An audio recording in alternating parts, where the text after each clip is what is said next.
Oh hello people of the internet mondial. Aujourd'hui je vais vous faire une vidéo sur les trucs que je trouve qui font du bien à regarder en ce moment. Les trucs feel good quoi, les trucs qui remontent le moral, qui font se sentir bien, qui apaisent, tout ça. Parce qu'on en a vachement besoin je trouve. Hein, enfin ouais, je sais pas vous mais moi j'ai vraiment besoin de ce genre de trucs en ce moment. C'est une semaine pas facile. Enfin, globalement, c'est pas... Enfin bon bref, il y a des hauts et des bas, selon les heures de la journée, ça dépend, il y a des moments ça va, des moments ça va pas du tout, c'est compliqué à gérer.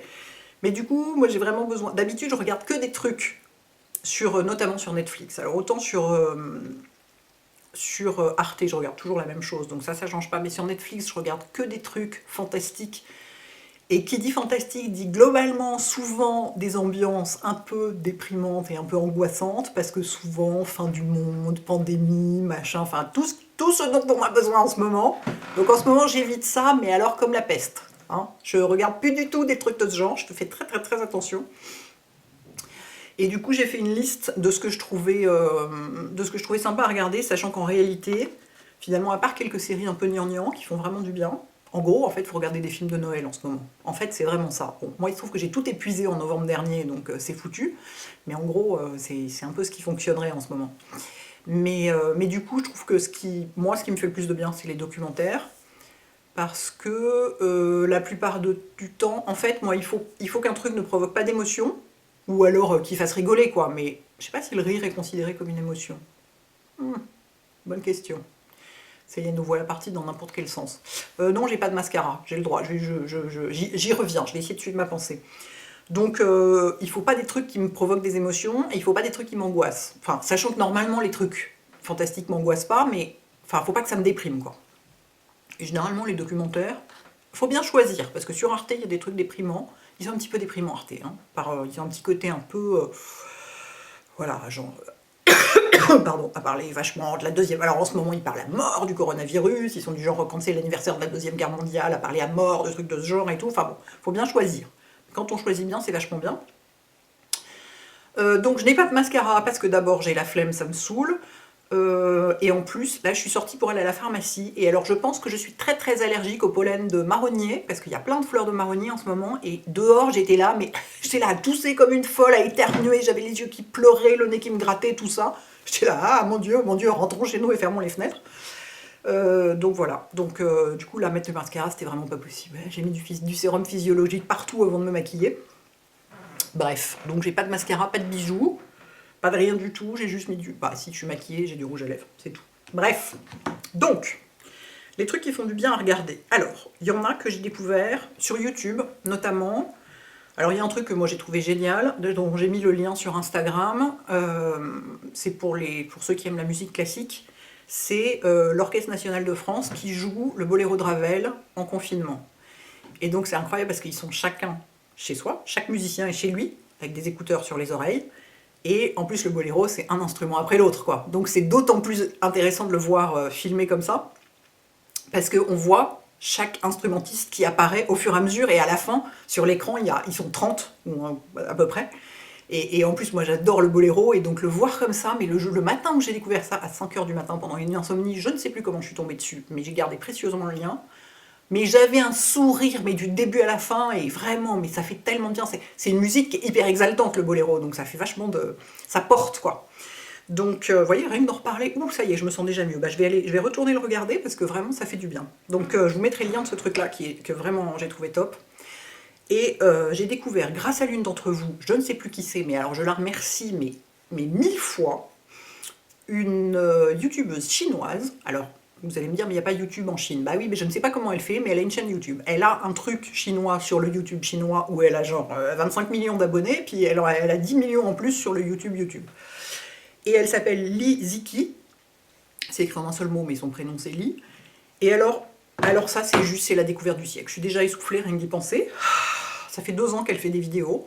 C'est une jeune femme qui doit avoir, je dirais, une trentaine d'années. Elle a l'air d'avoir 12 ans, mais je pense qu'elle a une petite trentaine d'années.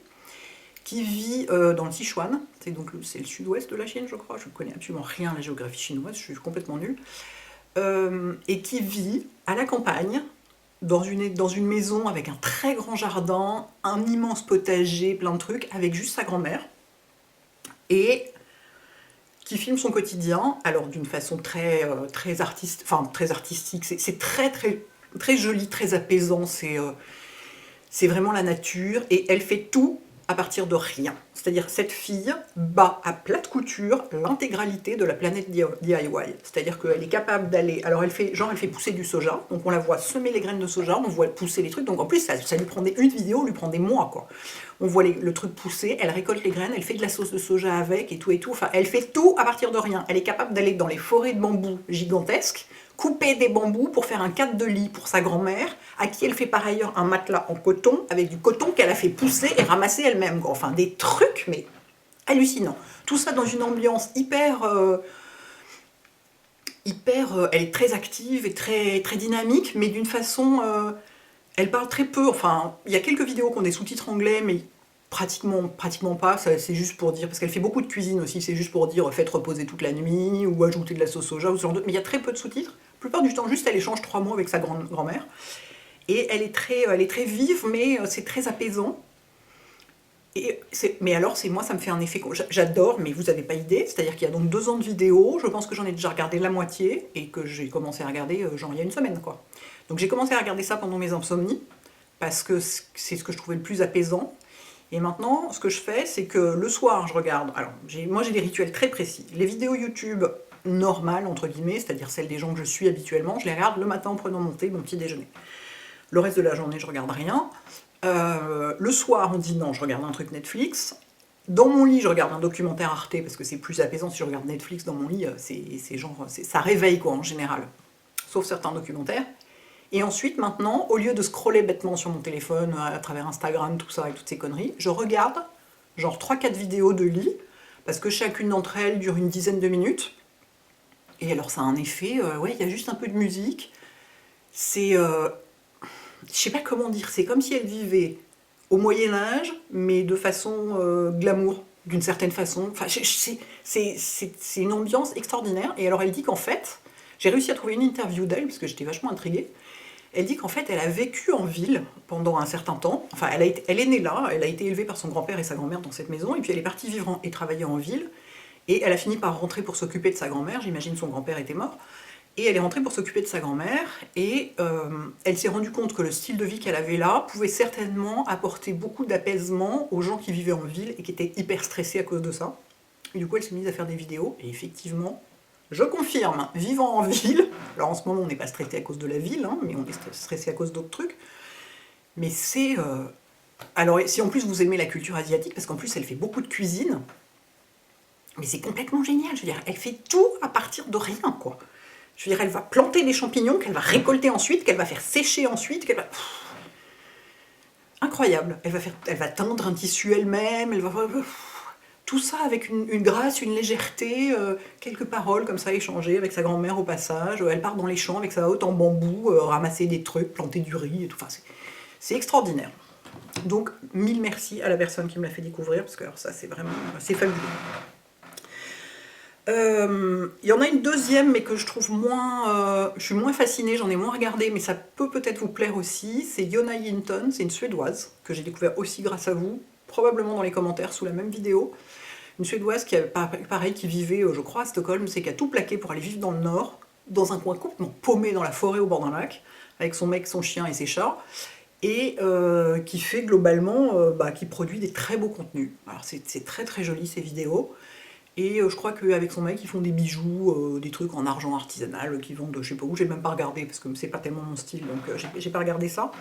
Mais c'est pareil, elle veut que les gens se sentent bien, et donc elle transmet le côté apaisant et très calme de son style de vie dans cette nature comme ça. Donc je suis moins fascinée par elle que par Lee, mais ça peut faire beaucoup de bien aussi, je pense. Donc voilà pour YouTube, mes découvertes de trucs qui font vraiment du bien. Et puis ce qui est intéressant avec les deux filles là, c'est qu'elles ont pas mal de vidéos, donc ça vous fait pas mal de choses à regarder, parce que le Boléro, bon, une fois que vous l'avez regardé une fois, ou écouté une fois, voilà, ça va quoi. Ensuite, sur Netflix, il y a plusieurs documentaires que je trouve, il y en a dont je vous ai déjà parlé, mais je vais vous en reparler ici parce que je les adore. J'ai plein de documentaires que je trouve hyper... qui font qu'on se sent bien, qui sont hyper feel good, qui Et souvent, c'est des séries de documentaires en plus. Donc, il y a plusieurs épisodes. Et, et ouais, c'est des trucs. Moi, j'ai le sourire du début à la fin, quoi. Donc déjà, il y a Grand Designs. La plupart, c'est des documentaires britanniques. Hein, c'est mes préférés. Il y a Grand Designs qui est, alors ça, j'en ai déjà parlé plusieurs fois, qui est complètement incroyable. C'est des gens qui soit retapent une ruine absolue, un truc complètement dans un état épouvantable, soit construisent à partir de rien des maisons hors du commun. Et je sais pas, c'est fabuleux à voir. Moi j'adore. Voilà. Dans le même genre, il y a pareil, britannique aussi, Big Dreams, Small Spaces, qui est là des gens qui ont des tout petits jardins et qui veulent en faire un truc magnifique. Et donc c'est le processus, quoi. Aidé par le meilleur jardinier d'Angleterre, qui est un mec ultra sympathique et bienveillant, et du coup c'est pareil, ça donne le sourire, quoi. Donc je trouve que c'est des trucs qui font vraiment du bien en ce moment. Il y a un autre truc que j'aime beaucoup, que je suis en train de regarder en ce moment, qui s'appelle Table avec vue, et qui est, là par contre c'est américain je pense, ou australien peut-être, je sais pas de quelle nationalité sont les trois, c'est un genre de truc de relooking, mais pour des restos, et il y a trois protagonistes, il y a un chef, une décoratrice et un spécialiste du marketing, et de l'image et des réseaux sociaux, etc. Et qui vont voir des gens qui ont des restos dans des coins très jolis, parce que ça s'appelle Table avec vue, parce que c'est des jolis endroits, mais le resto est complètement pourri, ça marche pas du tout, la carte a aucun intérêt, et c'est des gens ultra sympathiques, mais ils s'en sortent pas, quoi. Et du coup, ils vont les voir et ils les aident à refaire la carte, à refaire l'image du resto, et ils retapent complètement. La décoratrice, c'est génial, elle fait des trucs incroyables. Et c'est pareil, ça fait du bien, c'est hyper dynamique, ça donne le sourire, à la fin ils sont hyper émus, à chaque fois ils pleurent, hein. Donc je pense que c'est américain. Si les gens pleurent à la fin en général, c'est plutôt que c'est américain, c'est pas tellement britannique comme genre, les Britanniques sont beaucoup plus réservés que ça. Et ça fait vraiment, enfin c'est ultra sympa, quoi. Donc il y a ça, il y a Ugly Delicious dont je vous ai déjà parlé, qui est, ça c'est américain, et c'est avec David Chang, qui est un chef américain, qui est ultra sympathique. Et donc ça c'est un peu un tour du monde de la culture, enfin des cultures étrangères immigrées aux États-Unis, et leur place et dans la culture américaine, et la place du coup des immigrés dans la culture américaine. Enfin, j'en parle pas très bien là, parce qu'en fait je suis obsédée, je suis distraite par ce que je vois par la fenêtre, c'est-à-dire les nuages qui n'arrêtent pas de passer, et donc je suis en train de me dire, mon Dieu, la lumière de bocal, épouvantable, et tout, on est en mode super bocal aujourd'hui, donc... mais je vous en ai déjà parlé plusieurs fois de Ugly Delicious, il y a plusieurs saisons, il me semble qu'il y a 2 saisons.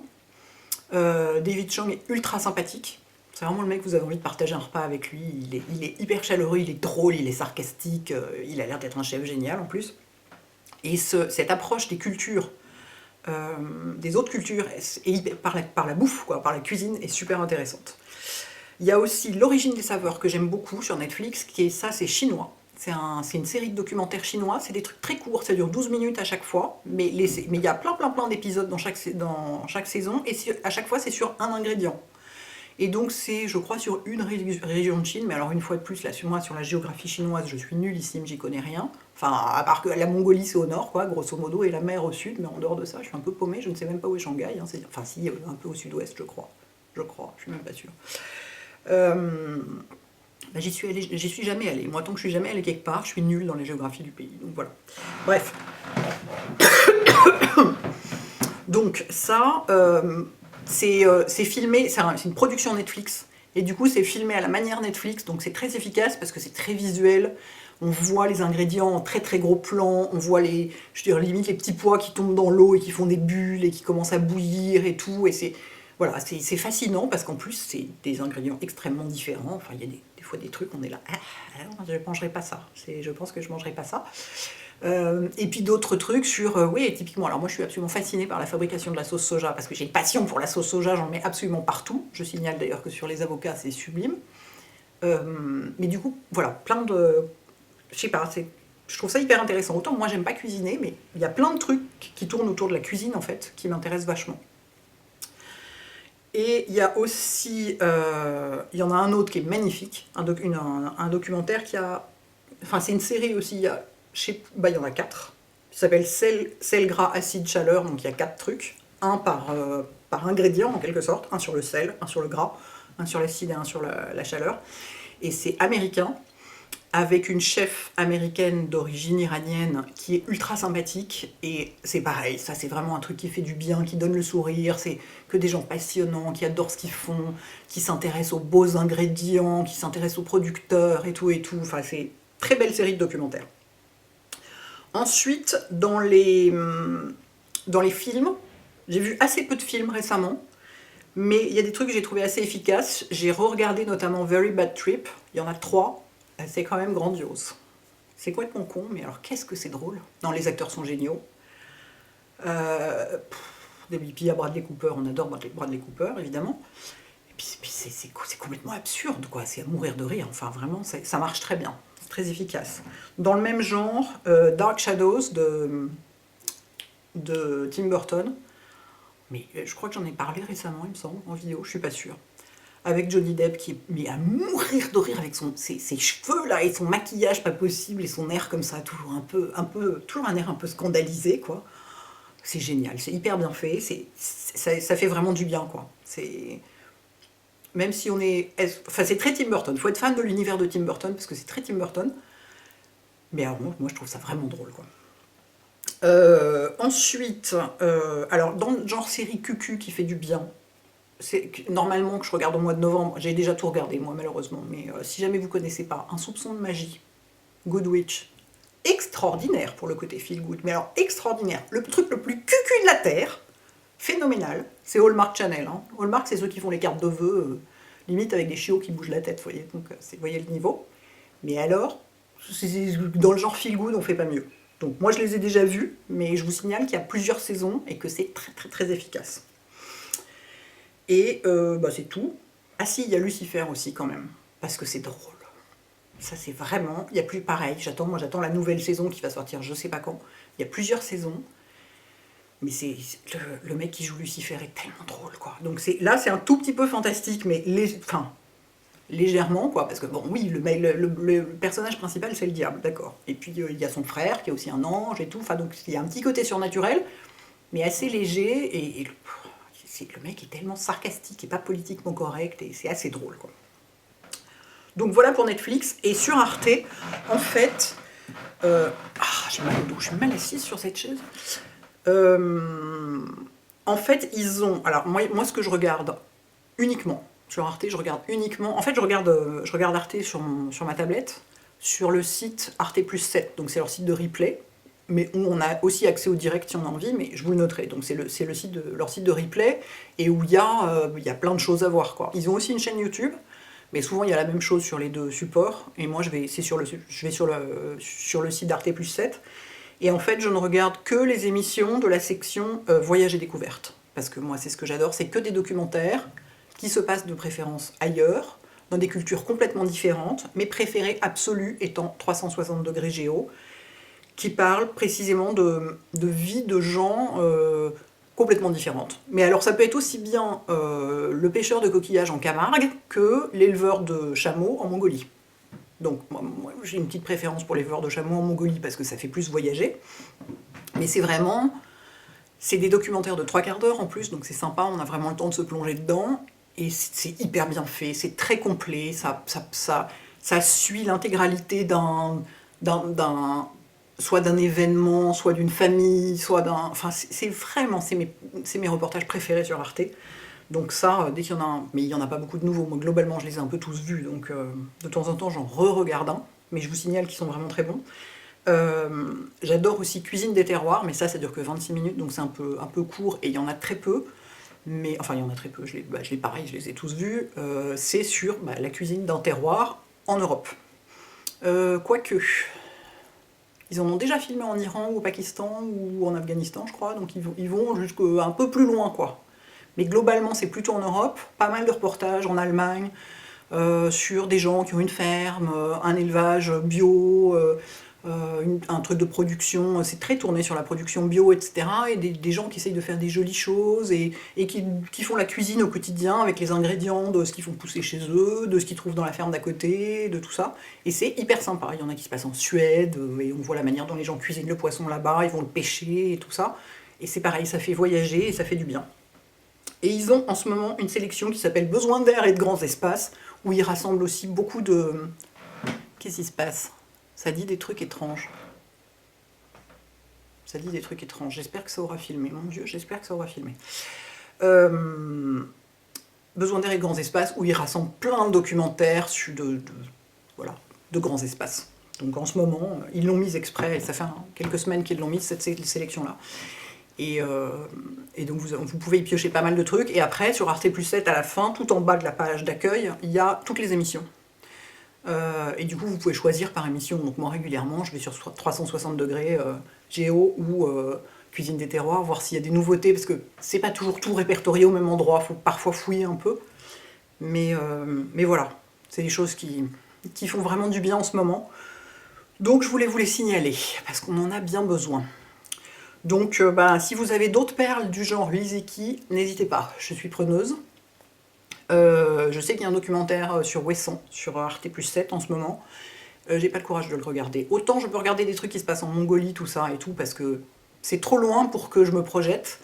Mais Ouessant, je me dis, c'est tout près et je peux pas y aller. Et en fait, ça me donne envie de pleurer, donc je l'ai pas regardé et je crois pas que je le regarderai. Donc je me doute qu'il est magnifique ce documentaire, mais là c'est trop, ouais, trop possible et en même temps pas possible pour que j'ai envie de me plonger là-dedans. Mais alors, mais tous les autres, et je vous dis, ouais, sur Netflix, en documentaire, il y a vachement de trucs très bien faits, très sympa, quoi. Voilà. Ah oui, je voulais vous dire un autre truc, mais ça dit des trucs très étranges, là, à l'écran, j'ai très peur que ça enregistre pas tout. Bon, on verra. Je vais faire que 2 vidéos cette semaine, parce que, d'abord, je manque un peu d'énergie, hein, voilà. Donc, enfin, ça fait toujours du bien de faire une vidéo, parce que l'énergie qu'on prend pour la faire, on la garde après, donc c'est important. Mais voilà, je commence au bout de 6 semaines à en faire 3 par semaine. Moi, qu'on n'ai toujours fait qu'une par semaine, je suis un peu comme ça. Et puis surtout, je ne vais plus jamais avoir d'idée pendant 15 ans après, si j'épuise tout maintenant. Donc là, cette semaine, je vais en faire que 2, je pense la semaine prochaine aussi. Je vous tiendrai au courant, mais cette semaine, en tout cas, c'est 2. Donc la suivante sera dimanche. Voilà, les filles et les garçons. Prenez soin de vous. Courage, haut les cœurs, Arzao Agarzam, tout ça. Et à bientôt. Ciao.